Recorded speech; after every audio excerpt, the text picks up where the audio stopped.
Hey Leute, ich habe letzte Woche schon mal ein Video über das mündliche Physikum gemacht. Einfach wie das mündliche Physikum genau aufgebaut ist und wie du dich am besten darauf vorbereiten kannst. Wenn du dir das Video nochmal anschauen willst, dann klick doch einfach hier oben auf das i und schau es dir nochmal an.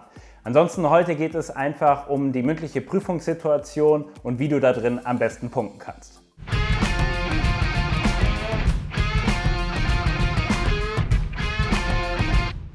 Im mündlichen Physikum geht es wie gesagt einfach darum zu zeigen, dass du ein gutes Grundverständnis hast und komplexe Zusammenhänge verstehst. Ja? Und das musst du natürlich in irgendeiner Art und Weise rüberbringen. Der Prüfer letztendlich ist auch in einer blöden Situation. Ich weiß, dass für euch da draußen es wahrscheinlich sehr, sehr stressig ist, war es für mich auch.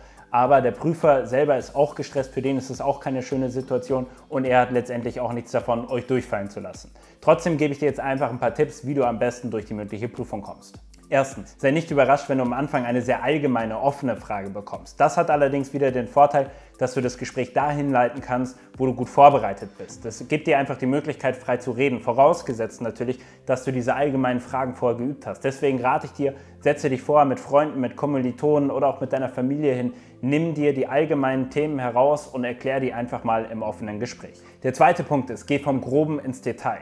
Das heißt, wenn du jetzt zum Beispiel in Anatomie einen Knochen bekommst, dann erklär erstmal, was ist das für ein Knochen, was für eine Art von Knochen. Sag nicht sofort, hey, das hier ist irgendwie so ein kleines Detail hier am Knochen, da setzt diese oder jene Sehne an. Mach das nicht, geh vom Groben ins Detail. Das gibt dir einfach sehr viel Zeit und der Prüfer sieht, dass du eine sehr gute Struktur hast. Dritter Punkt, wie ich gerade schon gesagt habe, Struktur, ganz wichtig.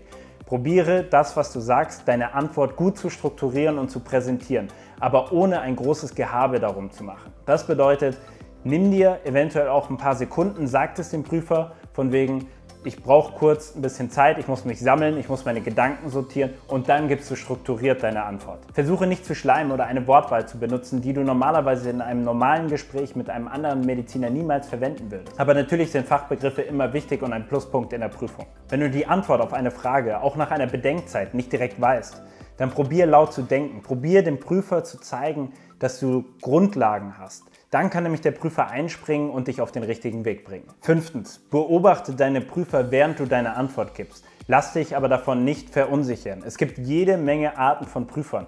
Manche Prüfer gucken dich gar nicht an, sehen so aus, als ob sie dir gar nicht zuhören würden und geben dir vom Gesichtsausdruck überhaupt kein Feedback. Andere Prüfer, die reagieren sehr gut auf dich, die gucken dir in die Augen, den kannst du ablesen, ob du jetzt gerade was Gutes oder was Schlechtes gesagt hast, aber das muss auch nicht immer stimmen. Ja? Die probieren dann da teilweise auch so ein bisschen zu verunsichern, ob gewollt oder nicht. Deswegen ist es umso wichtiger, strukturiert und souverän deine Antwort und deine Gedankengänge vorzutragen. Sechstens, wenn es ein Thema gibt, in dem du richtig gut vorbereitet bist und das dich wirklich richtig interessiert, dann zeig das auch den Prüfern. Sag einfach mal am Anfang, dass du hoffst, dass du in diesem oder jedem Thema geprüft wirst, weil es dir einfach Spaß macht.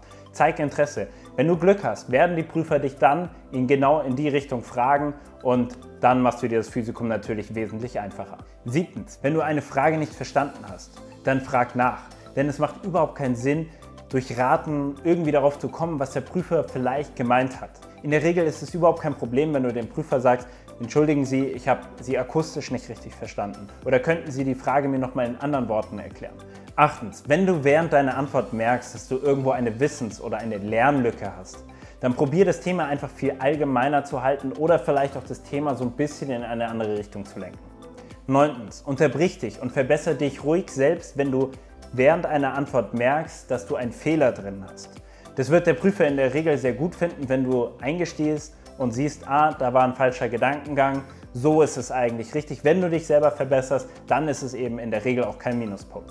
Es ist doch eben was ganz anderes, wenn du die Sachen nur in der Theorie gelernt hast oder in der mündlichen Prüfung praktisch wiedergeben musst. Deswegen rate ich dir, üb vor, die allgemeinen großen Themen mit deinen Freunden, mit deinen Kommilitonen oder auch mit der Familie zu üben.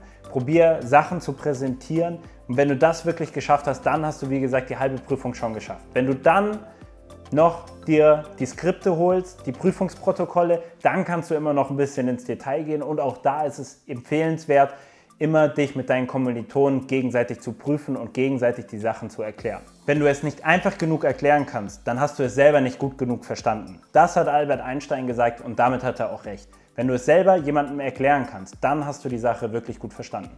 Du wirst übrigens nicht jedes Detail abdecken können und auch nicht jede Frage in der Prüfung beantworten können.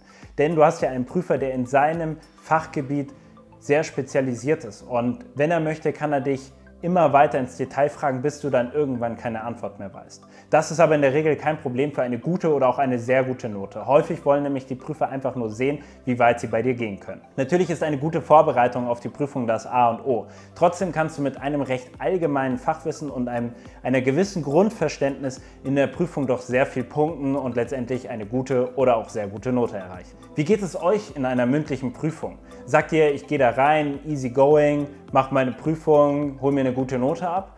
Oder sagt ihr, ich gehe da rein, bin ziemlich unsicher, bin nervös, aufgeregt, hohen Blutdruck, kriege eventuell sogar diesen Burnout, ja? Das würde mich auf jeden Fall interessieren, wie es euch einfach in einer mündlichen Prüfung ergeht. Ja? Schreibt mir das doch unten in die Kommentare, würde mich auf jeden Fall sehr interessieren. Vielleicht wollt ihr ja auch, dass ich nochmal ein Video über Prüfungsstress mache. Wie geht man damit um? Wie geht man locker in die Prüfung rein? Dann schreibt mir das doch auch unten in die Kommentare, dann werde ich auf jeden Fall nochmal ein Video dazu machen. Wenn euch das Video gefallen hat, dann gebt dem Video doch einen Daumen nach oben. Ihr könnt auch gerne den Kanal abonnieren und auch die Glocke hier unten aktivieren, wenn ihr kein Video mehr verpassen wollt. Ansonsten könnt ihr natürlich auch gerne mal meinen Instagram-Kanal auschecken und mir da mal ein bisschen folgen, was ich so derzeit in meinem Studium treibe. Ansonsten, wie gesagt, wenn ihr nochmal das andere Video sehen wollt zum Physikum, dann klickt einfach hier oben auf das i. Bis dahin, bleibt gesund und fit, euer Doc Mo. Ciao.